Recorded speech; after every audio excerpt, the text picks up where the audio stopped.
Good afternoon. This is Father Jonathan coming to you on this Monday of the third week of Easter, and I know that this time of quarantine is probably feels like it's moving slow for a lot of us, but when I look back and think of how far now we are into Easter, and after all that time in Lent, I hope that being away from church isn't becoming the new norm for everybody, and that all of us during this time are just anticipating more and more what it's going to be like to return to full physical communion in our parish at Sunday worship, at the Sunday liturgy, and in the Eucharist.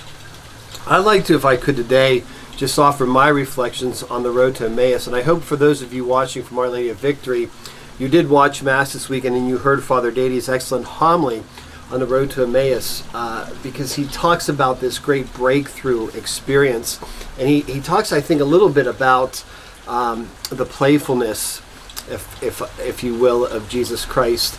And I hope you watch that, and I hope in my reflection you begin to recognize that there's so much meaning that can be mined from these Gospels. These Gospels are so loaded for meaning, and all these different approaches mean something and draw us more deeply into the Gospel. And so I'll just offer briefly what I have on that.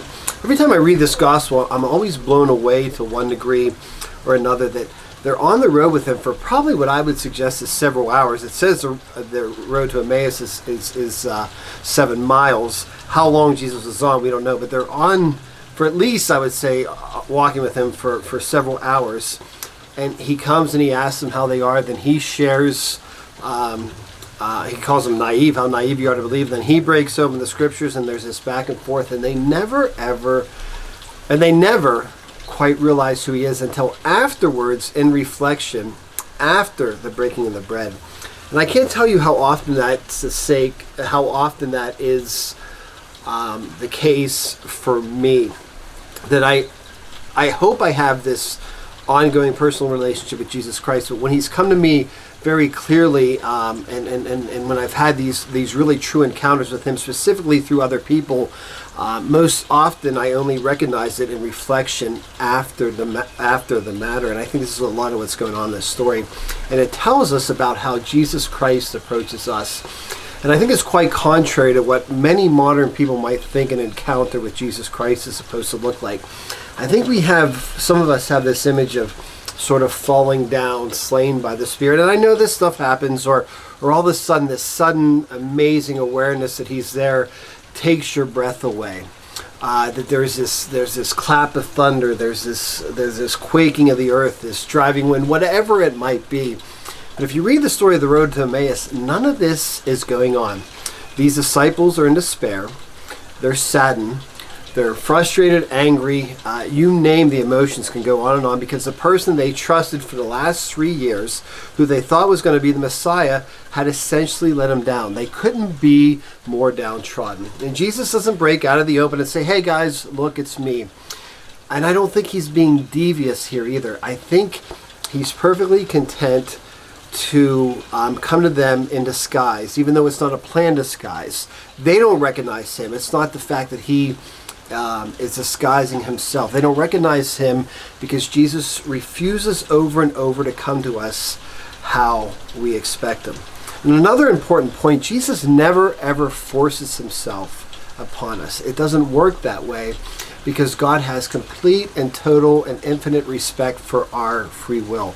He offers himself to us over and over and over again, but at the end it's our choice as to whether or not we invite him in. And so here he is walking along. They don't recognize him, and it says in the gospel, and read this gospel when you get a chance, it says in the gospel that he went to continue on the way. And whether he was going to move on the way or not, we don't know, but the disciples said, "No, you have to stay with us," and they invite him in. And I think this is where the great encounter takes place. It's the image of this Jesus that is approaching us over and over and over again. He's approaching us in the stranger. He's approaching us in the next person that you're going to encounter today. He's approaching us in our loved ones who we've been surrounded by for weeks now in quarantine. He's approaching us in that business call that you don't want to take this afternoon. He's approaching us when we walk outside and see our neighbor. He's approaching us when we mask up and we go to the store and we run into people. And he's approaching us in those people during this time that we really don't even want to see. Over and over and over again, Jesus is coming sort of in the disguise of another person. And so really, I think what this passage then asks us to do is, first of all, recognize that in this story, the road to Emmaus, Jesus is perpetually coming to us. We may not recognize him at first, but he's always coming to us. And then second of all, it challenges us to dare to let him in. And not just to dare to let him in as we want to let him in, but precisely as he comes to us. Jesus refuses to come to us how we want him to come to us. Rather, he insists on coming to us as he is. And this could be in anybody that we encounter. It could be the very next person that you encounter today. Jesus is coming over and over and over to you again. It's time for us to quit shutting him out because of the situations we live in, or because we're frustrated with our times, or because we're angry about the quarantine. This is actually the great time where we need to invite him in even more.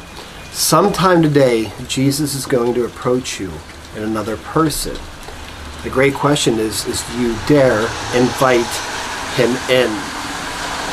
May God's love be with you always, and I look forward to talking to you very soon.